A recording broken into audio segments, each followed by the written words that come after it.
ৰূপহীয়াত drugs মাফিয়াৰ আক্ৰমণত সাংবাদিক আহত।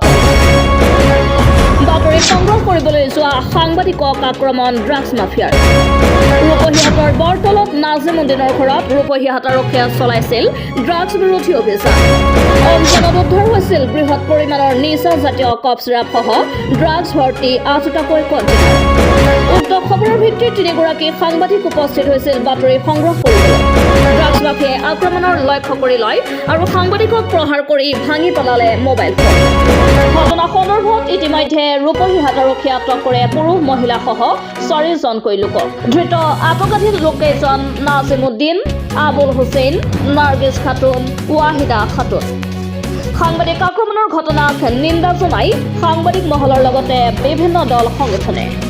নিশ্চিতভাৱে আমি গম পোৱা মতে আমাৰ সতীৰ্থ এগৰাকী সাংবাদিক ৰিবজুৰ ৰহমান আৰু তাৰ লগতে গৈছিলে আমাৰ ৰচিদুল হক আৰু মুকচিদুল, 3জন সতীৰ্থ সাংবাদিক। তেওঁলোকে এটা খবৰ পাইছিলে যে ৰূপহীয়াত আৰক্ষীয়ে এঠাইত ৰেড মাৰিছিলে আৰু তেওঁলোকে ৰেড মৰাৰ পিছতে বহু পৰিমাণৰ কফ চিৰাপ আৰু ড্ৰাগছ জাতীয় বহুত নিচাজাতীয় দ্ৰব্য তাৰ পৰা উদ্ধাৰ কৰিবলৈ সক্ষম হৈছে ৰূপহীয়াত আৰক্ষী। আৰু সেই খবৰ উমান পাই আমাৰ 3গৰাকী সাংবাদিক তাত গৈছিলে বাতৰি সংগ্ৰহ কৰিবলৈ। কিন্তু ড্ৰাগছ মাফিয়াই এনেকুৱা মৰসাহ কৰিলে যে অৱশেষত আমাৰ সাংবাদিক এগৰাকীৰ মোবাইল এটা ভাঙি দিলে। কাৰণ এই সাহস এই ড্ৰাগছ মাফিয়াসকলে ক'ত পাইছে? তেওঁলোকে অসামাজিক কাৰ্যকলাপ কৰিছে আৰু আমাৰ সাংবাদিকসকলে সদায় মাত মাতি আহিছে। আৰু আজি সেই বাতৰি সংগ্ৰহ কৰিবলৈ যোৱাই কি আমাৰ সাংবাদিকৰ অপৰাধ হ'ল নেকি? কাৰণ চাওক, কেইদিনমান আগতে নগাঁৱৰ যি উপায়ুক্তগৰাকী আমাৰ সাংবাদিক এগৰাকীক আক্ৰমণ কৰিছিল, যিয়ে নহওক সেই ঘটনাৰ মাৰ নাযাওঁতেই আজি পুনৰ এই সাংবাদিকক নিগ্ৰহ কৰিবলৈ ধৰিছে একাংশ ড্ৰাগছ মাফিয়াই।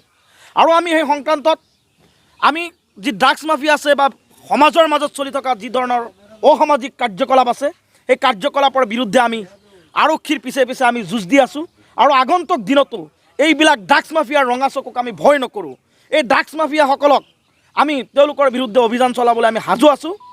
আমি এই ড্ৰাগছ মাফিয়াসকলক এটা কথা সকীয়াই দিব বিচাৰিছোঁ, আপোনালোকে সাংবাদিকৰ লগত খেলা নকৰিব। কাৰণ এগৰাকী সাংবাদিক তেওঁলোকে বহুত কষ্ট কৰি তেওঁলোকে ৰাইজৰ সেৱাত ভৰ্তি হৈ থাকে। কাৰণ আজি আৰক্ষীও তাত গৈছিলে, সাংবাদিকো তাত গৈছিলে বাতৰি সংগ্ৰহ কৰিবলৈ।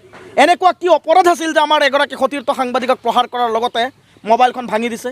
আৰু মই এটা কথা শুনা পাইছোঁ যে আমাৰ তাত এই ড্ৰাগছ মাফিয়াবিলাকে কি কৰিলে, মহিলাসকলক লগাই দিলে তাত আক্ৰমণ কৰিবলৈ সাংবাদিকগৰাকীক।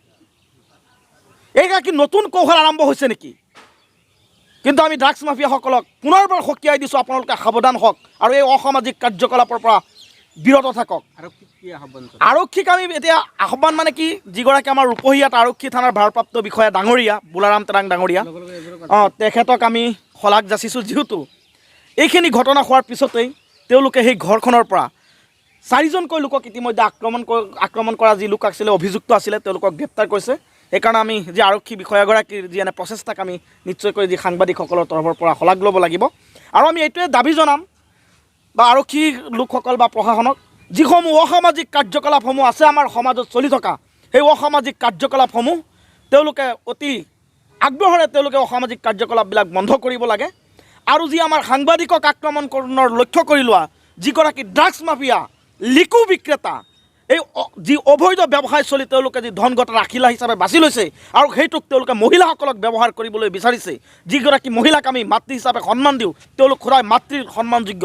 আৰু এই ড্ৰাগছ মাফিয়াবিলাকে কি কৰিছে, টকাৰ লোভত পৰি এই মহিলাসকলক তেওঁলোকে ব্যৱহাৰ কৰিছে। কিন্তু তেওঁলোকক আমি পুনৰবাৰ সকীয়াই দিছোঁ যাতে এইবিলাক অসামাজিক কাৰ্যকলাপৰ পৰা তেওঁলোকে যাতে বিৰত থাকে।